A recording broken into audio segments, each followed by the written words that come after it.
Creo que ya estamos en vivo. Saludos amigos y amigas, espero que se encuentren muy bien.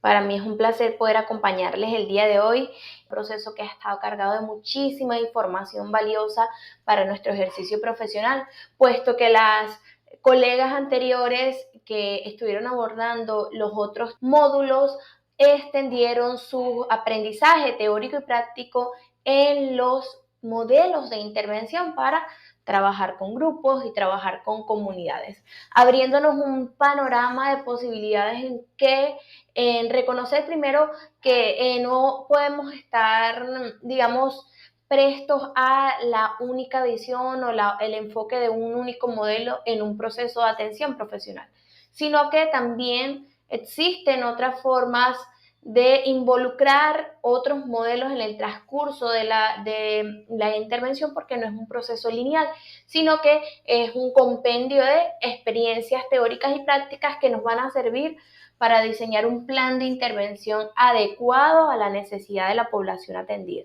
Entonces, en el transcurso de todos estos tres momentos, ¿sí? O módulos anteriores, pudimos tener un panorama amplio en cuanto a estos temas. El día de hoy oficialmente vamos a estar desarrollando dos acciones o dos temas interesantes para iniciar el último módulo, que es modelos de intervención aplicados a grupos. Y para eso quisiera primero presentarme. Quien les está hablando es Rosa Castillo, directora académica de Fundabrit. Para mí es un gusto poder servir como facilitadora para este último módulo.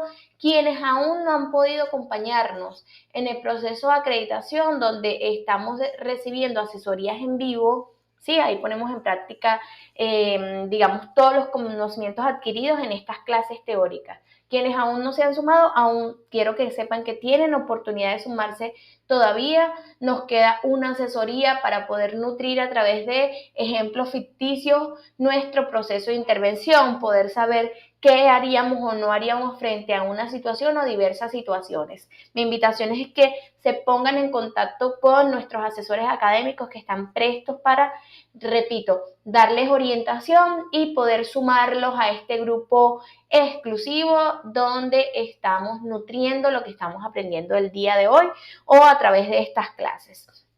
Como les dije, soy Rosa Castillo.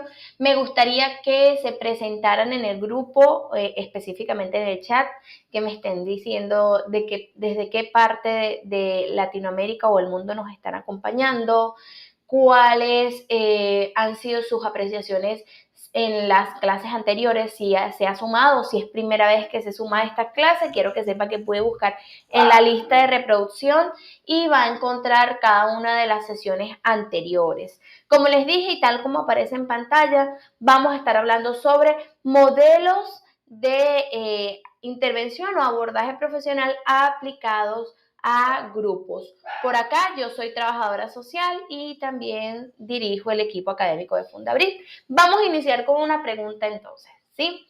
¿Qué diferencia la atención a comunidades con la atención a grupos? Y usted me dice, bueno, Rosa, esto está sobreentendido, esto deberíamos saberlo todos los profesionales. Me gusta iniciar con esto, que creo que es la base de todo, porque posiblemente hayan algunos profesionales que están empezando en el campo o que incluso son estudiantes de trabajo social que nos acompañan el día de hoy, y el poder nutrir o mantener una misma visión todos, ¿sí? Con estas preguntas que pudieran ser muy obvias, nos va a permitir tener una percepción más equilibrada sobre lo que viene a continuación. Entonces me gustaría que iniciemos con esto. ¿Qué creen ustedes, según su experiencia o según sus conocimientos teóricos, la diferencia de la intervención con grupos y con comunidades? ¿Sí? Antes me gustaría, repito, que coloquen ahí su nombre. Rapidito, que usted cree, ¿cuál es la diferencia? ¿Sí? Porque, por ejemplo, en el caso de comunidades, cuando nos vamos a la definición de qué es una comunidad, entendemos que es un grupo, ¿sí? De individuos, personas, ¿sí?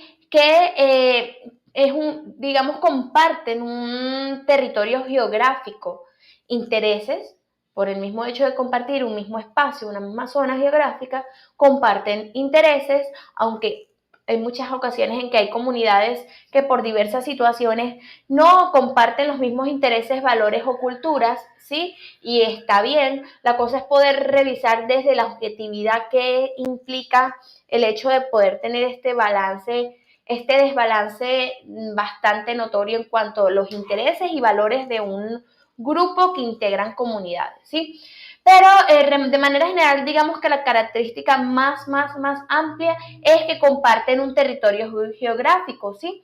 Eso cuando hablamos de comunidad. Por el mismo hecho de ser parte de una misma zona, digamos que aparte se genera una dinámica que es la interacción social, ya que tienen que interactuar regularmente y establecen relaciones bastante significativas. Aparte, también de manera, digamos, eh, muy sutil, pero con mucha fuerza para el sentido de la comunidad o para la esencia de la comunidad, se va generando la pertenencia o el sentido de pertenencia, que es cuando cada individuo se identifica con la comunidad y siente un lazo emocional hacia ella, se siente parte de ella, ¿sí? También, cuando hablamos de comunidad, digamos que tenemos una estructura social generada también por la misma dinámica, donde se establecen normas, reglas, pueden ser, digamos, de manera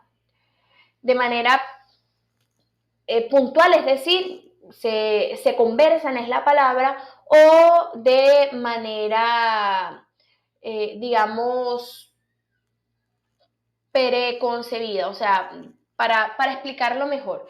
Puede que en una comunidad se hable sobre ciertas normas de convivencia, pero hay otras que son las normas sociales que están muy enlazadas con nuestra cultura, con nuestra dinámica propia del país de donde somos, y estas normas sociales están digamos, predispuestas, están ya puestas en mesa, aunque no se conversen, ¿sí? Por ejemplo, una de las normas sociales que son parte de nosotras, que están de manera subliminal, es la palabra, integran nuestra dinámica, es que el hecho de que no se puede robar, no podemos hurtar o disponer de pertenencias ajenas, ¿sí? El acto de robar es algo que no lo vemos como parte de nuestra sociedad o como algo que haya que practicar y mantener. Entonces esto está preconcebido, está de manera subliminal ahí, no se conversa, ¿sí?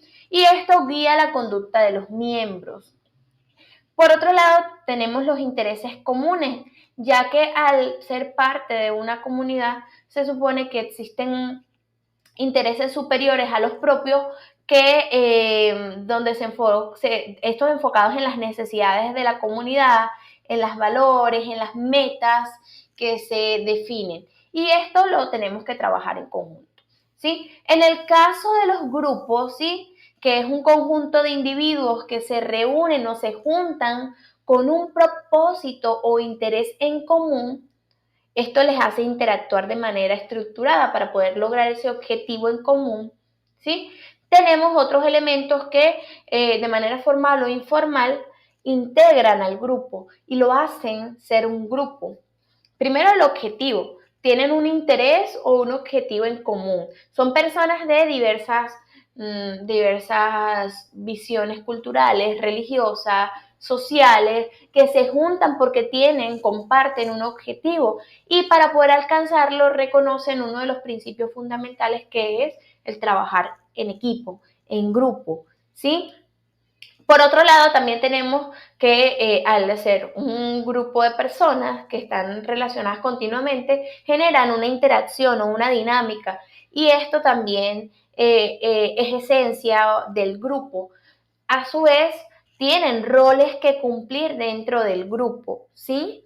Existen roles específicos o rotativos que, dependiendo de la situación del grupo, se van definiendo. Y aparte tenemos la estructura y el tamaño, ¿sí? Entonces, digamos que para poder reconocer cuál es la diferencia entre la intervención de uno con otro, es importante reconocer las diferencias propias de las dinámicas de ese conjunto de individuos o personas, que ya las estamos viendo con esta explicación, que usted la está nutriendo con su propia experiencia en el chat. De manera general, primero tenemos el alcance. La comunidad se refiere a un conjunto más amplio de individuos que forman parte de un entorno, ¿sí? Mientras que los grupos son más específicos y suelen estar formados por un objetivo particular. Ahí ya tenemos bastante la diferencia y aquí también ya la podemos ver cuando hablamos de el trabajo social comunitario. ¿Sí? Cuando hablamos de el trabajo social comunitario nos enfocamos en el interés de la comunidad en general, ¿sí? Aquí tratamos de activar las fortalezas de la comunidad para que en conjunto trabajen por el objetivo que se enfoca en satisfacer las necesidades de la comunidad o una necesidad puntual de la comunidad, ¿sí? Ese es básicamente el poder coadyuvar a la comunidad para que se empodere su proceso y su propia transformación. En el caso de los propósitos, bueno, los grupos suelen formarse, como ya hemos hablado, por un objetivo, ¿verdad? Tareas claras, puntuales y tienen digamos, un tiempo incluso límite. En el caso de la comunidad, bueno, ahí pueden estar todas las vidas, incluso otros miembros de sus generaciones, porque no necesariamente tienen una fecha límite, al menos que haya un acontecimiento fuera catastrófico que los obligue a salir de la comunidad y terminar esa comunidad. Entonces es a largo plazo la comunidad y es más amplia el propósito, ¿sí? La duración, bueno, la comunidad son duraderas y estables, mientras que los grupos, como les mencioné, tienen esa particularidad. Entonces, en el caso específicamente del trabajo social con grupos, ¿sí? Vamos a ponernos en un ejemplo. Imagínense que vamos a una comunidad, pero en este caso vamos específicamente a trabajar con los jóvenes porque ellos se reúnen semanalmente por una situación en común, que es que tienen deficiencia en procesos académicos. Entonces, se reúnen semanalmente para fortalecer desde las habilidades o fortalezas de cada uno el aprendizaje colectivo, ¿sí? Porque todos, la mayoría de ahí, están en la secundaria. Entonces eso es un grupo, eso es una situación de grupo. ¿Qué pasa? Va a intervenir o va a realizar un abordaje profesional de trabajo social porque no logran ponerse de acuerdo. Entonces aquí entra un modelo que podemos aplicar muy efectivo que es de resolución de conflictos. Pero aunque vamos a una comunidad, la realidad es que estamos trabajando con un grupo de esa comunidad y específicamente está bien definido. Los jóvenes que son de la secundaria y que tienen el objetivo en común, que es fortalecer el aprendizaje en colectivo, aprovechando las habilidades y fortalezas de cada miembro del grupo. En el caso de una comunidad, un ejemplo sería un programa comunitario que busca, digamos, reducir la violencia o generar promoción al fortalecimiento de las habilidades individuales y en los jóvenes, ¿sí? Este es un trabajo en colectivo, aunque la intencionalidad pueda ser similar, ¿sí? Vamos a ir a la comunidad a fortalecer el hecho de que hay que trabajar o promocionar, trabajar o enfocarnos en las habilidades de cada uno de esos jóvenes para poder potenciarlos y generar en ellos esa chispa que pueda explotar esos talentos natos, ¿sí? Eso ya sería básicamente la misma situación, pero desde ambos enfoques, desde el enfoque comunitario de nuestra intervención en el enfoque comunitario y desde el enfoque de trabajo social con grupos. Creo que se va entendiendo y aquí ya vamos a entrar en materia que es el modelo de intervención, modelos de intervención de trabajo social con grupos. Antes de poder ir allá donde en Vizcarret tiene bastante información, es un autor bastante reconocido en este aspecto. Aquí quiero hacer una mención especial a la facilitadora Carmen Parra, que es una investigadora en este campo, y bueno, este es uno de sus autores favoritos. De hecho, estoy utilizando la referencia de la profe o colega Carmen Parra para explicarles, digamos, los elementos del proceso de intervención de trabajo social con grupo. Primero, su proceso varía de acuerdo, o sea, el proceso de seleccionar qué modelos de intervención vamos a estar aplicando va a variar según los objetivos, el contexto y las necesidades identificadas de la población. Aquí quiero rescatar lo que mencionaba la colega Dalia Rosa, que hablaba de que no solo que encasillarnos en un solo modelo sería limitar el potencial de la comunidad y de nuestra propia intervención. Así que también hay otros elementos que convergen en un proceso de atención a grupos. Es importante poder estar abiertos a revisar, sobre todo en esta nueva era. Les tengo al final algunos elementos sorpresas, porque es importante también saber que esto está en constante movimiento. Nuestra profesión regularmente está en constante adaptación a las realidades sociales. Y dentro de las realidades sociales ahorita están interactuando muchos elementos que nos obligan a poder reajustar el aprendizaje teórico adquirido para que podamos seguir desarrollando intervenciones adecuadas a las necesidades reales del grupo. Entonces, el poder reconocer que hay unos elementos que van a variar en cuanto a la selección de los modelos de intervención que vamos a utilizar o a aplicar, también es importante reconocer los objetivos de este proceso, que primero es evitar el aislamiento. Una de las cosas que ahorita se está fomentando con mayor fuerza es el hecho de la importancia de trabajar en colectivo, de que juntos llegamos más lejos. Digamos que una persona sola puede ser muy eficiente, puede desarrollar sus potencialidades de manera más efectiva, etc. Todos esos elementos propios de la transformación individual. Pero la realidad es que históricamente se ha demostrado que juntos llegamos más lejos, aprovechando las potencialidades y habilidades de cada uno de nosotros, podemos fortalecer un producto y hacerlo más estable y duradero. Aquí quisiera tener un inciso, me gustaría hablar un poco de mi propia experiencia sobre este tema. Regularmente, ahorita entiendo que son por otros elementos propios de digamos, de mi vida. Trabajaba de manera individual. De hecho, ahorita estoy fortaleciendo el poder trabajar de manera colectiva porque está muy arraigado en mí eso, a raíz de heridas de la infancia, a raíz de mi propio crecimiento, de ciertos elementos que forjaron a una Rosa que le era más factible trabajar en individual por diversas razones. En mi mente estaba el hecho de que iba a ser más productiva, de que así iba a evitar incomodar a otros, problemas, ¿qué más? Ahorita me cuesta recordarlos porque, repito, estoy en transformación y como la transformación empieza desde el lenguaje, ¿sí?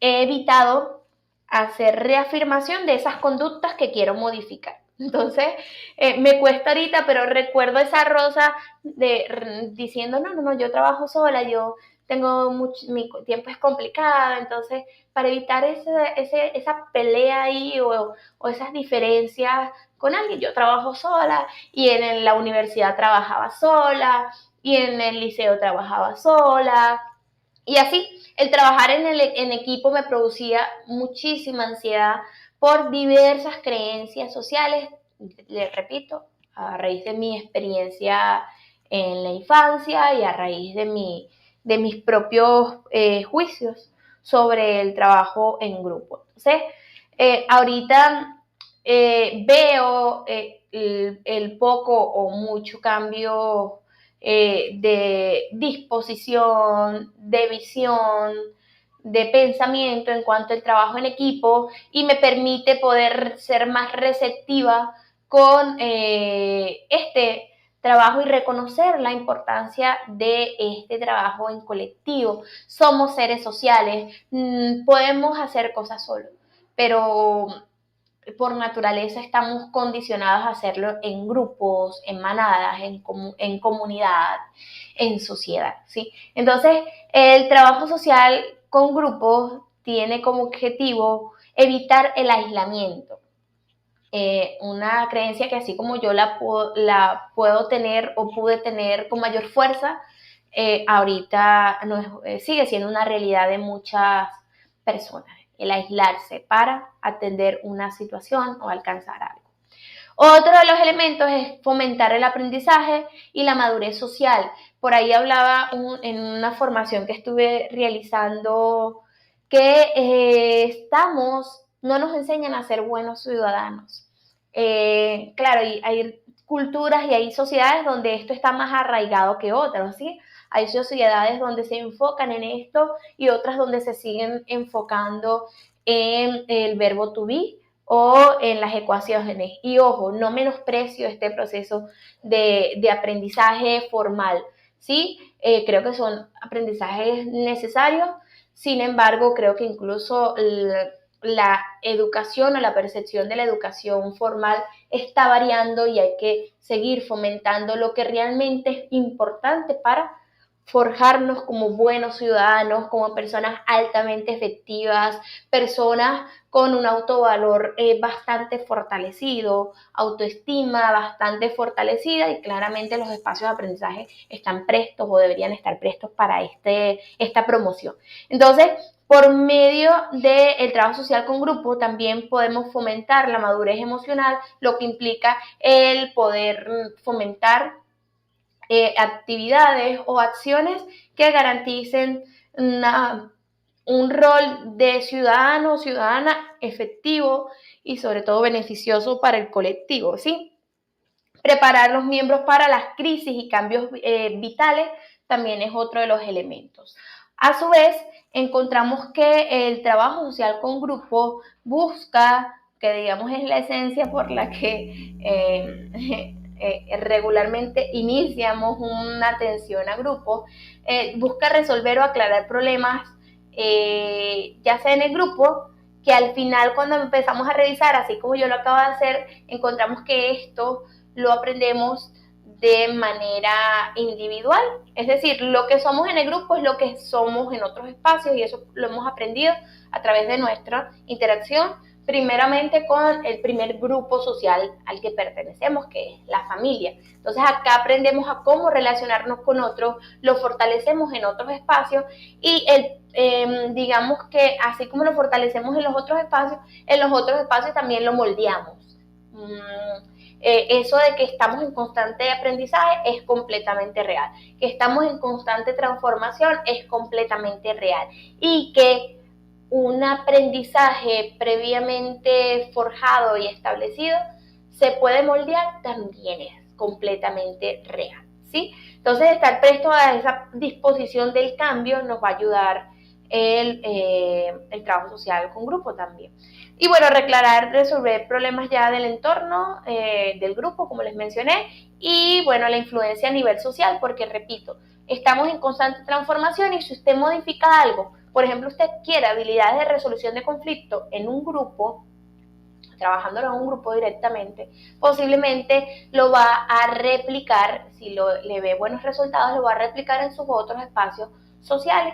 Y bueno, tenemos muchos roles que ocupamos, ¿verdad? Entonces lo vamos a estar replicando en gran parte de esos espacios. Ahora bien, vamos a entrar directamente en las fases de intervención, ¿sí? ¿Qué pasa? Aquí hay diferentes, digamos, autores que hablan sobre las fases de intervención. En el caso de disculpe, en el caso de este autor, digamos que tiene fases bastante, tal como lo pueden presenciar ahí en la diapositiva, tiene fases bastante generales. Él plantea un estudio social del grupo, ¿sí? El diagnóstico social y planteamiento del problema y el tratamiento, ¿sí? ¿Qué pasa? En el caso del estudio de grupo, así de manera general para que se lo visualicen, que incluye, digamos que antes de iniciar a la atención implica poder investigar las características del grupo y sus necesidades. Por ejemplo, tenemos un grupo de soporte para cuidadores de personas con Alzheimer, por ejemplo. ¿verdad? Entonces se lleva a cabo un estudio social para comprender las emociones, los desafíos, las necesidades específicas de estos cuidadores, ¿sí? O volvamos al ejemplo de los jóvenes que se juntaron para fortalecer desde sus propias habilidades el aprendizaje colectivo de todos, porque ellos comparten un interés que es, digamos, avanzar en su proceso formativo en la secundaria. Entonces hay que reconocer cuáles son las habilidades de cada uno, cuáles son las debilidades de cada uno, cuáles son las debilidades de colectivo, digamos las características generales, ¿verdad? Entonces, posterior a esto, tal como lo podemos ver, el autor plantea que se identifican estas necesidades y se elabora un plan de acción. Entonces, posterior al plan de acción, quedaríamos en el proceso de la implementación de este plan, que se lleva a cabo a través de sesiones semanales, quincenales, etc., para poder aplicar digamos, lo definido o lo consensuado como adecuado. Por otro lado, tenemos a Tosenlack y Rivas, quienes plantean 4 procesos o 4 fases. La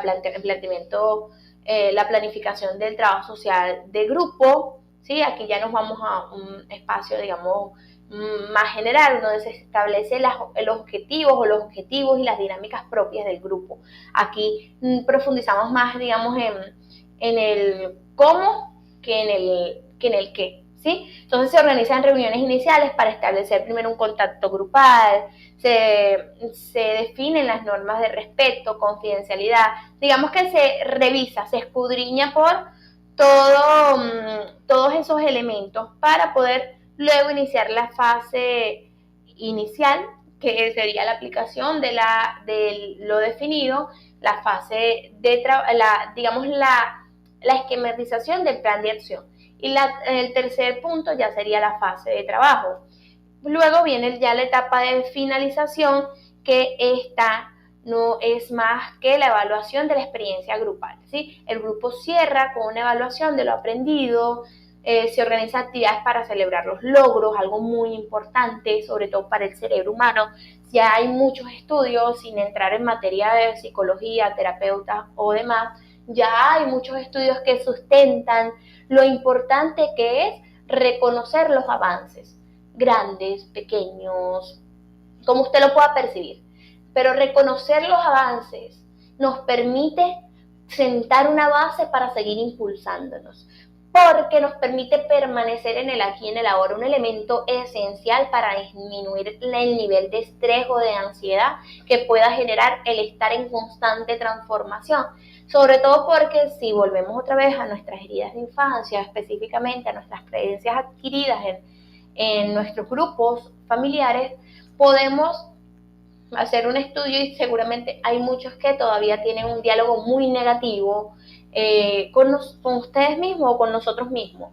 Todavía pueden estar palabras como no soy capaz, palabras como no soy merecedor, merecedora, o soy la peor persona en nuestras cabezas revoloteando. Y esto es producto de un diálogo insatisfecho de nuestros avances. Entonces, el poder celebrar los logros, por muy diminutos o muy grandes que sean, nos permite sentar una base para seguir, primero valorar, algo muy necesario, agradecer, algo fundamental para la felicidad, y tercero, para impulsar lo que venga.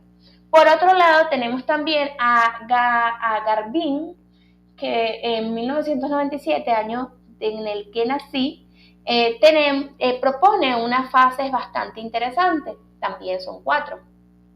Entonces él plantea tareas pregrupales, ¿sí? Que es para evaluar las dinámicas antes de la intervención. Por ejemplo, se realizan encuentros para hacer report, diversas, pero digamos que son esas tareas también de diagnóstico a través de encuentros previos.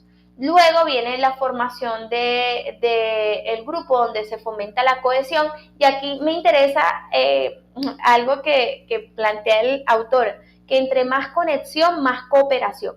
Si tú tienes un grupo que está aislado, que está renuente, que están heridos, que están con inconformidad, que están con molestia, y no se atiende esto primeramente, cualquier plan que tú plantees, que tú ejecutes, posiblemente no vaya a tener los alcances que esperas, porque mientras menos conexión, menos cooperación y viceversa, ¿sí? Esto lo he aprendido y me ha tocado incluso poder revisarlo, porque esto también aplica para cualquier otro entorno en el que interactuamos con otros. Y en mi caso lo he notado, digamos que la mayor fuerza que he notado es en mi espacio de trabajo y en mi grupo familiar. Mientras más conexión tengo con mis niños, mientras más empatía se genera y se fortalece ese sentido de amor, se fortalece el sentido de pertenencia y con él entonces se fortalece la capacidad de colaborar y hacer lo mejor posible para poder nutrir esa dinámica. Póngase incluso usted un ejemplo, imagínense que está, claro, aquí hay otro elemento que influye y es que el trabajador social está condicionado para dar más de lo que puede. Entonces, el ejemplo que les voy a poner, pueden existir diversas visiones sobre eso y bueno, los voy a leer porque me interesa su percepción. Imagínense un espacio en el que usted tiene poca calidad, digamos, de beneficios, ¿sí? Salariales en el espacio en el que usted está. No tiene condiciones adecuadas para poder ejercer su rol profesional o ejercer incluso una intervención, no tiene condiciones adecuadas.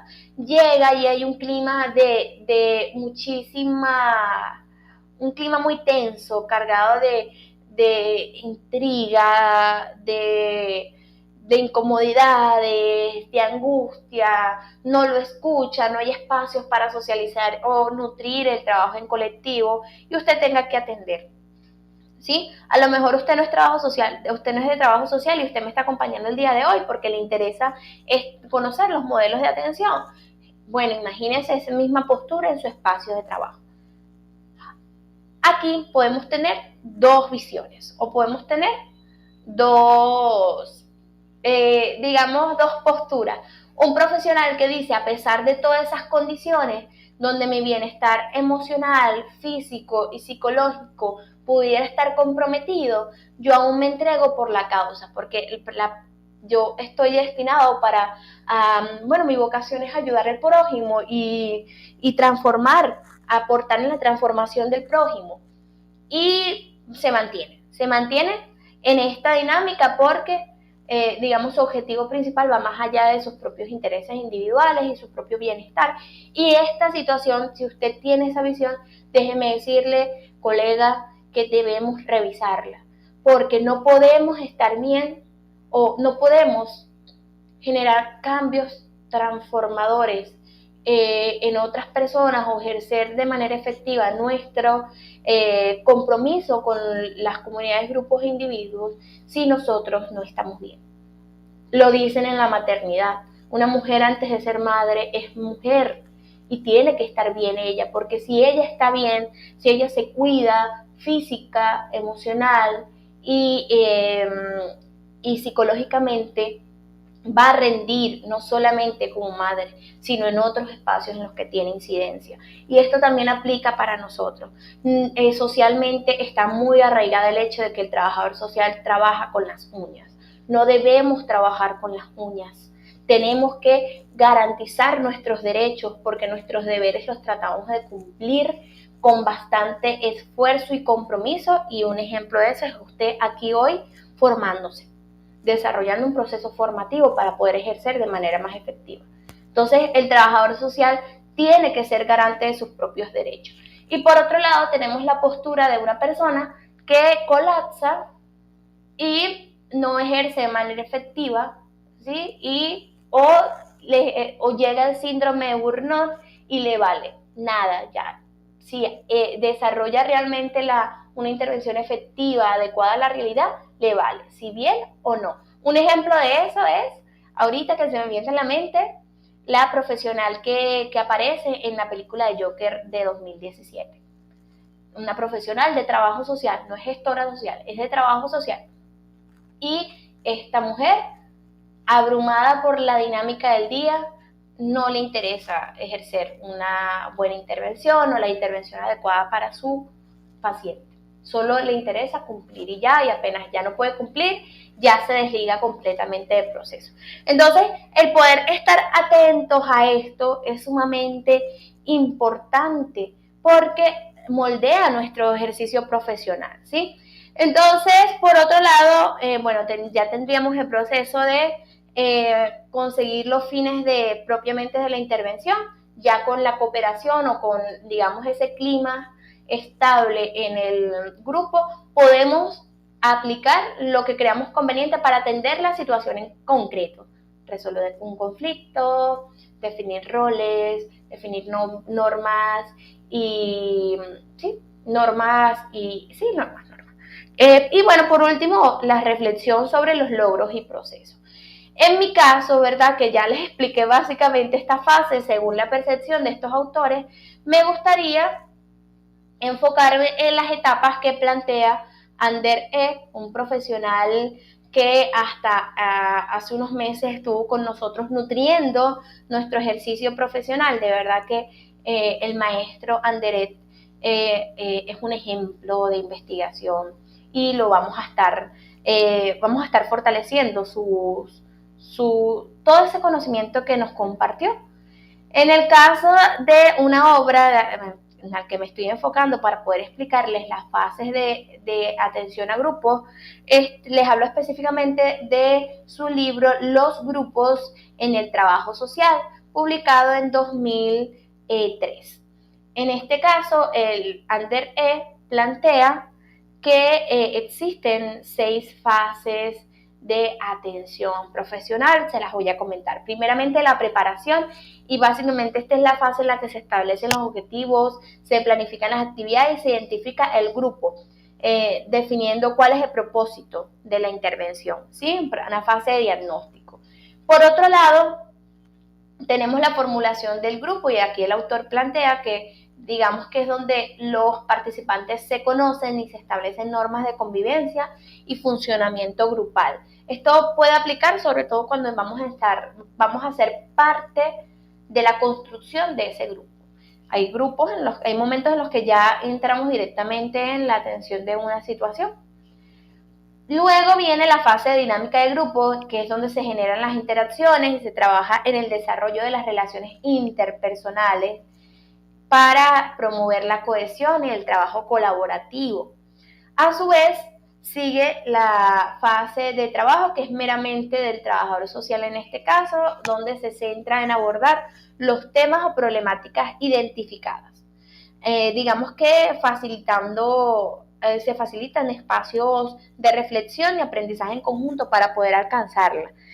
Por otro lado, tenemos la fase de evaluación, que es donde se plantean los resultados, reflexiones y el impacto de nuestro abordaje del grupo, y el cierre que se lleva a cabo para, hacer un resumen de todos estos elementos y reforzar el hecho de estar en constante modificación, en constante revisión. Aquí, entendiendo haciendo ya un panorama de todo esto, me gustaría cerrar con lo que Ander E. plantea como trabajo social con grupos, que es un método de nuestra profesión que consiste en la organización, recapacitación de grupos pequeños mediante procesos que impliquen una dinámica de grupo orientados a enriquecer y mejorar el funcionamiento social, tanto a nivel preventivo, muy importante, ¿sí?, como primario y como tratamiento social.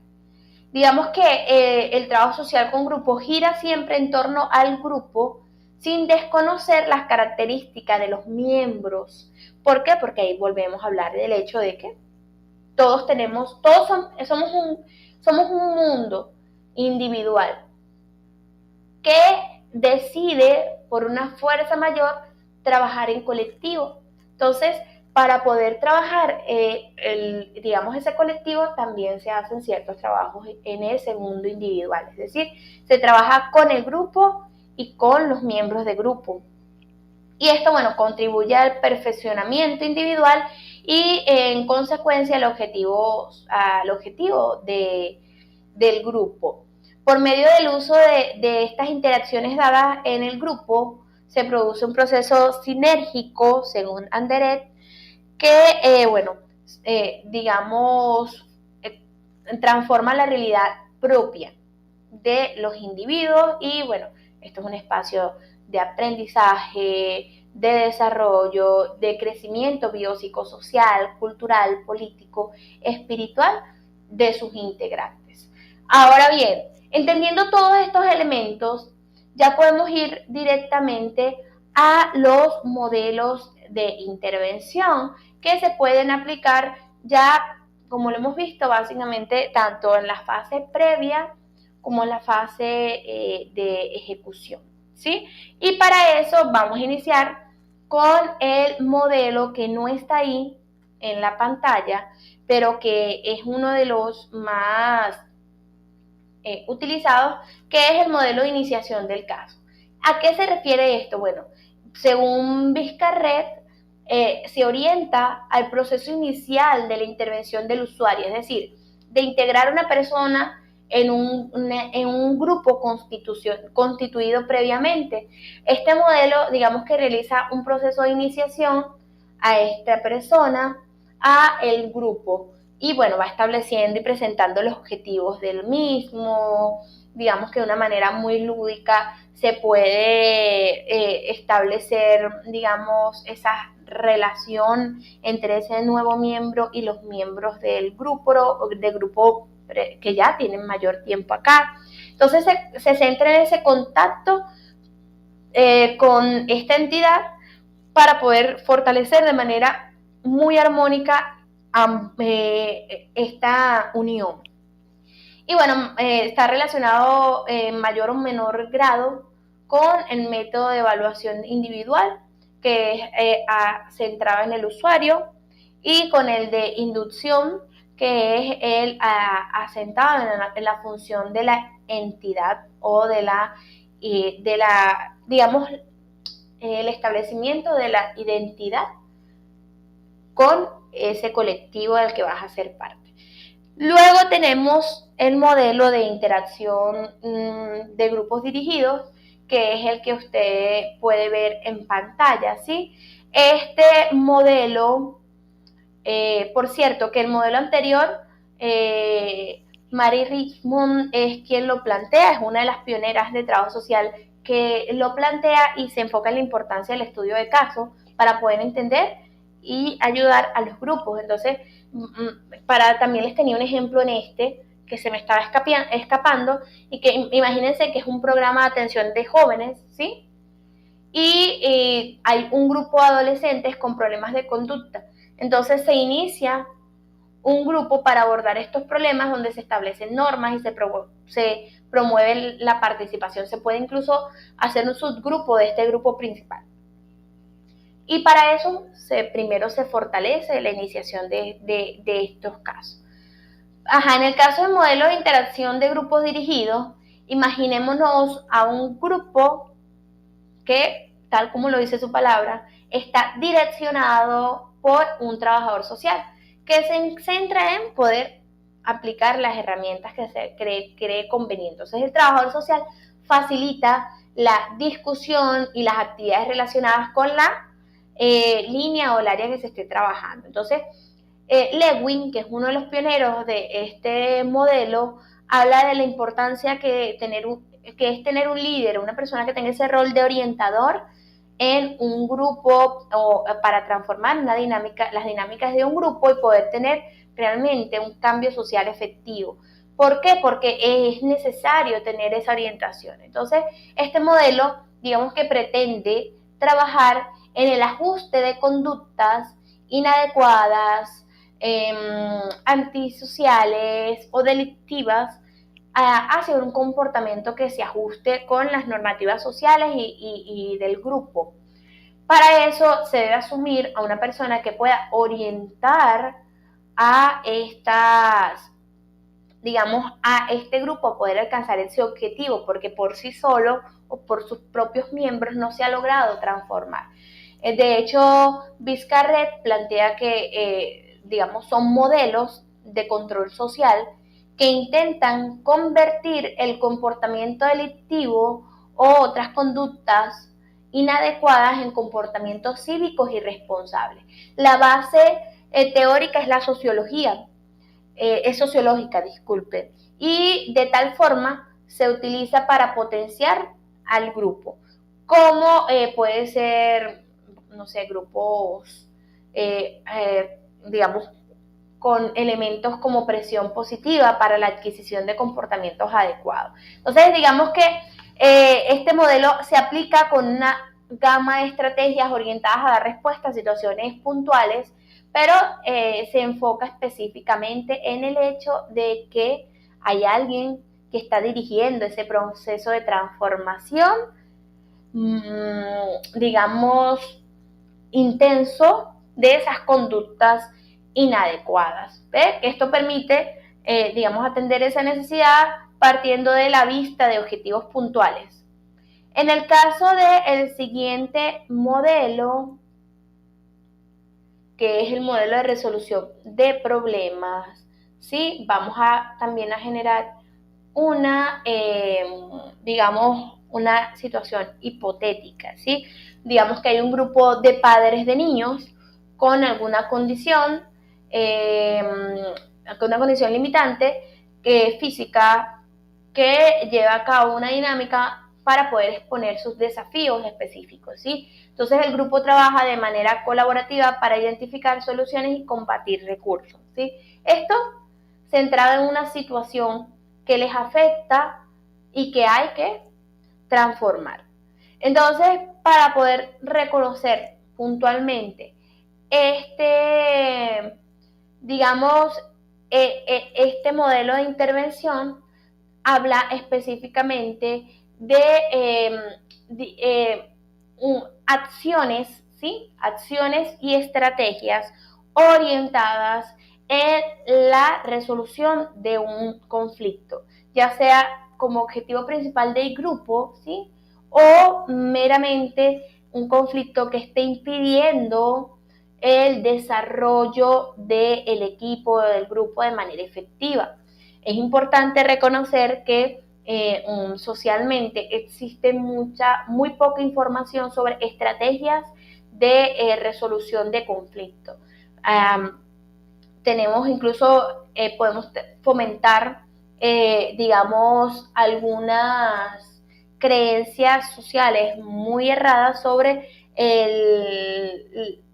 la resolución de conflictos o incluso las conversaciones incómodas. Le hablaba yo a Seira hace poco de que digamos que las relaciones sólidas se establecen o tienen como base conversaciones incómodas, porque esto les permite realmente transformar eso que está impidiendo el avance en diversas áreas. Entonces el poder visualizar esto nos hace trabajarlo, aunque cueste, nos hace trabajarlo y nos hace tener transformaciones realmente efectivas para la dinámica del grupo. Tenemos por otro lado los grupos de duración limitada. Esto me recuerda muchísimo a esos estudiantes que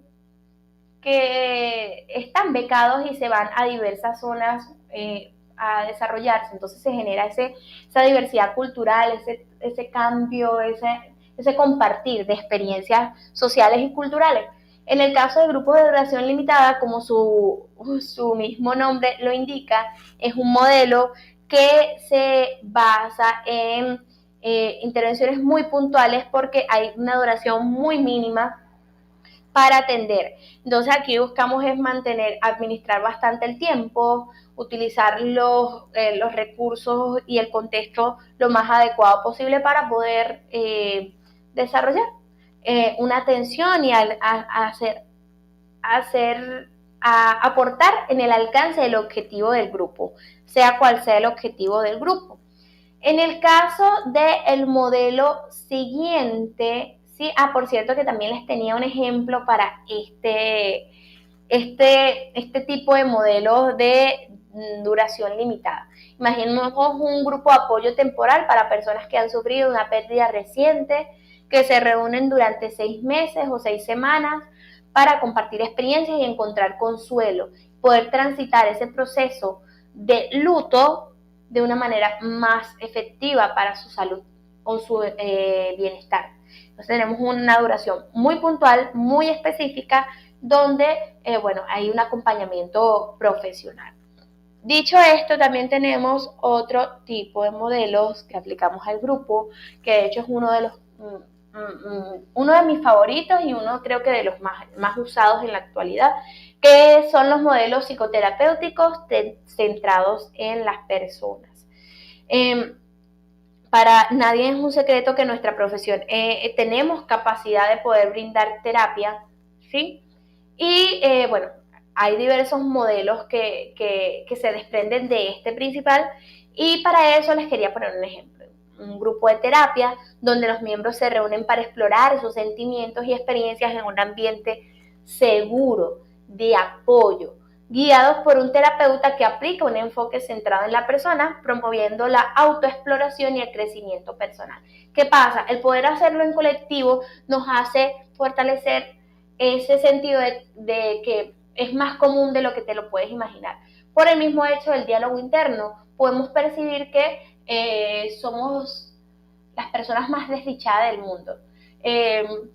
Podemos generar ese punto, esa percepción de victimizarnos hasta el punto de creernos que somos los únicos que estamos transitando esa situación. Hay una frase que aquí se repite mucho, que no voy a repetir porque es una expresión inadecuada, pero básicamente hace mención a que cuando no es una broma es otra. Es algo muy repetitivo, de que cuando no es una desgracia es otra. Mi vida está en constante desgracia. No he salido de una cuando ya me estoy metiendo en otra situación problemática. Y así van. Con esa percepción, y como la palabra tiene poder, digamos que podemos quedarnos enfrascados en esa situación de lamento. Estos grupos temporales, ¿sí?, nos pueden ayudar a reconocer que mi situación es muy similar a la de otra persona, y en conjunto poder buscar qué es lo que me puede funcionar a mí y qué le puede funcionar a la otra. Pero el compartir la experiencia nos hace sentir apoyo, nos hace evitar aislarnos y creer que vivimos en constante desgracia, porque nos permite ser empáticos con nosotros y ser empáticos con el colectivo y salir de ese encierro en el que nos podemos sentir los más desafortunados del mundo. Entonces este modelo se centra en ello. En el caso, volviendo a el modelo de intervención, modelo psicoterapéutico centrado en una persona, ¿sí? Digamos que explora también digamos que explora este proceso de autoexploración y crecimiento personal enfocado también en el colectivo, ¿sí? Entonces se enfatiza en la persona considerando sus aspectos psicoemocionales, sentimentales y relacionales, donde la salud mental es la prioridad. Aquí fortalece la autoestima de la persona utilizando estrategias propias de la misma teoría de la gestálica, que es donde se basa mayormente este modelo o el rol de profesional de trabajo social como terapeuta, ¿sí? También hay un análisis transaccional y las teorías propias del desarrollo humano. ¿Para qué? Para el fortalecimiento de la personalidad y el adecuado desenvolvimiento social y el crecimiento en colectivo. Por otro lado, también tenemos, déjenme pasar la diapositiva, el modelo de ayuda mutua. Es muy similar, sin embargo, digamos que la forma de ejecutarlo va a ser donde está esa diferencia. En el caso del modelo centrado en ayuda mutua, es un grupo de autoayuda para personas en recuperación de adicciones, donde los primeros los miembros comparten sus experiencias y ofrecen apoyo emocional, fortaleciendo la solidaridad y la construcción de una red de apoyo. Y aquí volvemos al tema de que no solamente estamos desarrollando, cuando hacemos una atención grupal, un solo modelo, podemos fácilmente estar desarrollando el modelo de ayuda mutua con elementos de psicoterapéuticos y a la vez grupos de duración limitada. Un ejemplo sería, bueno, una comunidad terapéutica de atención a personas con alguna adicción. Siendo esto una enfermedad, en estos espacios se generan grupos de ayuda mutua y a la vez hay un trabajo centrado en la persona, un trabajo psicoterapéutico. Entonces, existen espacios donde se aplican diversos modelos. En el caso, repito, de esto, comparten sus experiencias, ofrecen apoyo emocional, fomentando la solidaridad, la empatía y la famosa y valiosa red de apoyo. Ahí viene el tema de dejar a un lado el aislamiento. Una de las cosas que nos pueden mantener aislados es el no tener una red de apoyo fortalecida. En mi caso sigo construyendo mi red de apoyo y mi terapeuta en conjunto con mis amistades son puntuales, son bastante notorias en mi red de apoyo, son digamos parte bastante estable de esos procesos en los que me encuentro en una situación de crisis, me fortalecen y me nutren muchísimo, mi grupo familiar, mi grupo de amigos tienen bastante protagonismo en mi red de apoyo. Me siento muy dichosa de poder haber creado un vínculo bastante estable con personas extraordinarias que puedan permitirme yo nutrirles y a la vez me nutran a mí. De verdad que es una experiencia bastante grata. Lo vi desde mi secundaria, donde pude presenciar la importancia que tenían mis amigas en mis espacios y cómo yo también podía nutrirlas, aprendí a hacerlo y hasta ahorita, bueno, han sido una pieza clave para mis situaciones de crisis y específicamente para mi red de apoyo, tienen protagonismo bastante relevante. Pero hay veces que, como no todos somos iguales, hay personas que encuentran mayor fortaleza de su red de apoyo en su grupo familiar o encuentran mayor fortaleza de su red de apoyo en diversos profesionales que están prestos para brindarles atención en diversos aspectos de su vida que en ese momento generan crisis, ¿sí? Entonces, el poder fortalecer la red de apoyo es sumamente valioso. Entonces, este modelo se enfoca totalmente a lo mencionado con anterioridad y los miembros son quienes brindan la ayuda de manera autodirigida, donde se van brindando soportes entre ellos mismos. Cada quien puede participar, dar su opinión, recomendaciones y validar tanto su sentir como el de otro, puesto que, bueno, está orientado en esas experiencias propias.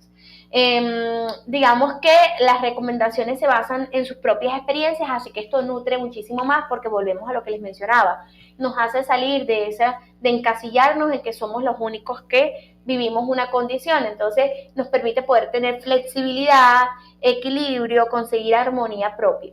Y regularmente está relacionado con las adicciones, que suele ser un elemento bastante estigmatizado socialmente. Hay muchas personas que todavía creen que alguna persona con una adicción puede salir por sus propios medios de esa condición.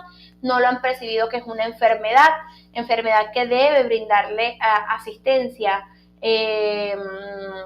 sí, de un grupo multidisciplinario, asistencia multidisciplinaria para poder combatir esta enfermedad, que pueda recibir tratamiento y, bueno, fortalecer su propia autoestima para hacer los trabajos propios de manera individual para reducir los factores de riesgo.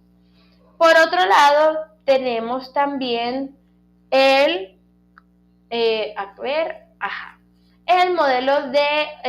modelo enfocado en los objetivos sociales, ¿verdad? En el caso de este modelo, digamos que un grupo se organiza para abogar por cambios en la política local relacionada con las viviendas accesibles, o los miembros trabajan en conjunto para reducir la cantidad de desechos sólidos que hay en la comunidad porque les afecta, o los miembros trabajan en colectivo para promover la salud mental, ¿sí? Entonces digamos que son grupos que se organizan para generar cambios, alcanzar objetivos sociales.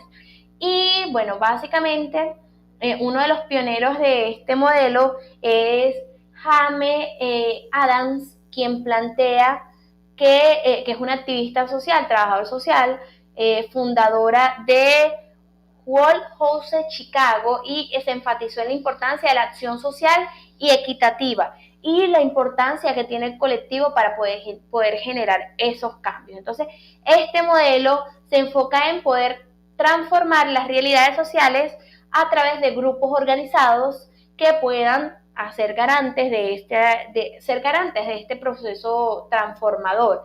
Y bueno, están en constante evolución, ¿sí? Dicho esto, ya entramos nuevamente en la interacción. Existen otros modelos. Sin embargo, quiero enfocarme en que usted pueda también nutrir esta experiencia. ¿Qué otros modelos de abordaje de grupos, ya sea por su propia experiencia teórica o práctica, reconoce que yo no haya mencionado? ¿Sí? Por favor, déjemelo ahí. Quiero conocer su experiencia, quiero saber su percepción sobre esto. Y bueno, una forma interesante es que usted lo pueda dejar allá en el chat para que yo pueda disfrutar de también enriquecer mi saber con sus experiencias. ¿Qué otro modelo de intervención, sí, a grupos usted reconoce que diga, bueno, Rosa, no lo tomaste en cuenta para esta oportunidad, pero existe este modelo bastante utilizado? Mientras que usted me dice eso, ¿verdad? Yo quisiera compartirles una investigación propia sobre modelos que están, digamos, emergiendo en esta era de trabajo social, digamos, moderno, ¿sí? Y bueno, aquí les voy a mencionar algunos de manera general. Primero tenemos el modelo de grupos de apoyo, pero enfocados en elementos bastante interesantes como lo son las redes sociales. Las redes sociales han sido digamos, tienen un protagonismo bastante clave en nuestra sociedad de hoy en día. Poder generar estos grupos de apoyo a través de las diversas plataformas digitales es algo bastante novedoso, un recurso bastante efectivo para poder implementar.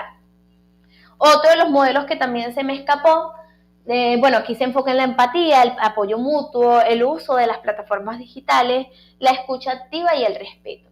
También tenemos los modelos basados en dinámicas de grupos. Estas utilizan, digamos, actividades lúdicas para promover la interacción y desarrollo de las personas que son parte de los grupos. Yo soy fiel garante o fiel creyente de que el trabajo social en grupo implica el poder utilizar la recreación como método de intervención, incluso como un modelo de intervención, pudiéramos decirlo ahorita, y aquí estaríamos agregando otro modelo bastante, digamos, dándole protagonismo a lo que debe ser, ¿sí? Porque de manera subliminal está ahí. Muchos profesionales de trabajo social desarrollan dinámicas lúdicas para poder realizar su intervención, pero de por sí la recreación es un modelo de intervención a grupo que es bastante efectivo porque el juego es parte de nosotros indiferentemente de cualquier edad que tengamos. Entonces el poder darle protagonismo a la recreación como un método de intervención, como un modelo de intervención, nos va a permitir poder incluso expandir su forma de aplicarla. Entonces, bueno, está enfocada en la interacción y aprendizaje colectivo a través de la lúdica, actividades de esparcimiento, y fortalece habilidades sociales y de comunicación. Por otro lado, tenemos el modelo de terapia de grupo que sale de la psicoterapia, ¿verdad? Y bueno, básicamente aquí ya quería reforzarles que se enfoca en el trabajo, en la terapia grupal. ¿sí? No enfocada en el caso, sino en la terapia grupal. Por otro lado, tenemos el modelo de intervención familiar, que uno de sus exponentes en el caso de Latinoamérica bastante notorio es Alejandro Moreno. También tenemos a Salvador Minuchin de Argentina, que bueno, hablan sobre la terapia familiar y la estructura del grupo familiar y lo importante que es trabajar desde la familia, esos aprendizajes sociales que queremos fortalecer, esos principios, esos valores. Entonces también visualizando el grupo familiar como un grupo, incluso uno de los más importantes a nivel social, podemos enfocarnos en las estrategias de intervención propias para el trabajo de este grupo. Entonces aborda problemas dentro del contexto familiar, promoviendo la comunicación, el entendimiento entre miembros y el poder nutrirlos. Virginia Satir también, una de mis autoras favoritas en este tema. Se enfoca en la dinámica familiar, las interacciones con los miembros, el poder identificar cuáles son los roles, utiliza técnicas de medición y resolución de conflictos, involucra a todos los miembros en el proceso terapéutico. También tenemos el modelo de trabajo en red y colaboración, que se enfoca en la colaboración en diferentes grupos o entidades para abordar una problemática en común. Entonces promueve aquí la creación de alianzas y red de apoyo, promueve o aumenta la efectividad de la interacción mediante la colaboración, trabajo multidisciplinario, etc. Por otro lado, también tenemos el modelo de empoderamiento, que busca fortalecer a los individuos y grupos para que tomen control de sus vidas y comunidades y realidad propia. Entonces se enfoca en las capacidades y recursos de los participantes, promueve la autogestión y la toma de decisiones, incentiva la participación activa para el mejoramiento social. Por otro lado, tenemos el modelo enfocado en las soluciones, que está centrado en las soluciones y recursos en lugar de enfocarse en los problemas. Se basa en la identificación de las situaciones deseadas y en los pasos para lograrlos. Y esto es bastante interesante, porque hasta ahorita hemos visto muchos modelos enfocados en la problemática para poder atenderla y disminuir su impacto. Esta promueve una visión positiva y constructiva del individuo y por ende en el grupo, y utiliza la entrevista y las técnicas de conversación centradas en soluciones. Bastante interesante. Y bueno, para cerrar, quería mencionarles que en el caso de las redes sociales o las plataformas digitales son un elemento bastante importante en nuestra intervención. Ya hay posibilidades de realizar una intervención virtual, donde a través de la tecnología y la digitalización podemos hacer uso de plataformas en línea para facilitar la conexión entre los participantes, fortalecer el grupo, realizar terapia, realizar procesos de promoción, de orientación, etc. También existen procesos, digamos, de co-creación digital, que es un enfoque donde se involucra a los participantes en el diseño y ejecución de la intervención bastante efectivo, que, repito, nacen con esta nueva era digital. Tenemos un modelo de bienestar digital muy poco nutrido, por eso les pido que visualicen la realidad de la sociedad actual para poder profundizar, generar bases sólidas teóricas de estos nuevos modelos emergentes en la era digital y en la realidad del trabajo social moderno. Este modelo de bienestar digital aborda la salud mental y el bienestar en el entorno digital, centrándose en la promoción de un uso saludable de la tecnología y el desarrollo de estrategias para manejar estos niveles de estrés de información en línea. Dicho esto, vamos a pasar entonces a un resumen de la situación. Primero, que tenemos que tener una guía, ¿sí? Esta guía puede basarse en elementos teóricos que previamente hayamos adquirido o que estemos adquiriendo para poder desarrollar la intervención. A la par, tenemos que entender que es importante la sistematización de nuestra intervención. ¿Esto es qué nos va a permitir? Poder saber que nuestro proceso de atención no es estático, podemos estar modificando de creer necesario en el transcurso de lo que vayamos viendo, la información que vayamos recopilando, y para eso tenemos que hacer uso de las técnicas e instrumentos que nos van a facilitar este proceso de sistematización.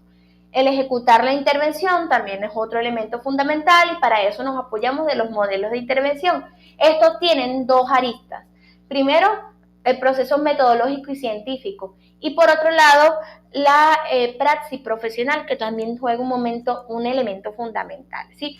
Hay momentos en que uno tiene mayor relevancia que otro, y bueno, esto va a basarse en lo que el profesional crea necesario, basado en los conocimientos teóricos que sustentan tanto la metodología de intervención como su propia participación o desarrollo profesional.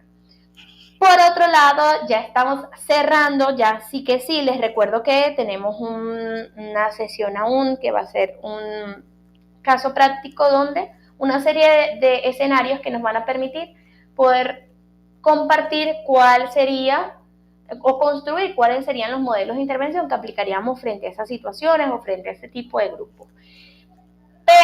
Pero, para cerrar el día de hoy, quería que me comentaran cómo creen ustedes que podemos hacer una adecuada intervención profesional. Recordemos estos procesos, más lo que usted mismo pueda adquirir o haya adquirido en su experiencia. Esto va a ser nuestra pregunta de cierre que van a poder compartir por acá. Les recuerdo que hay grupos de WhatsApp donde vamos a poder profundizar también un poco más. Y ya estaríamos culminando esta sesión. Fue un conjunto de 2 sesiones la que correspondían para este módulo. Se los quise integrar en un solo espacio a fin de que, bueno, pueda disfrutar con mayor calma para nuestro proceso de asesoría, que les repito, pónganse en contacto con nuestros asesores y bueno, únase a este grupo selecto, este grupo de profesionales que vamos a ir un poco más allá, vamos a ir practicando, un elemento necesario, ¿verdad?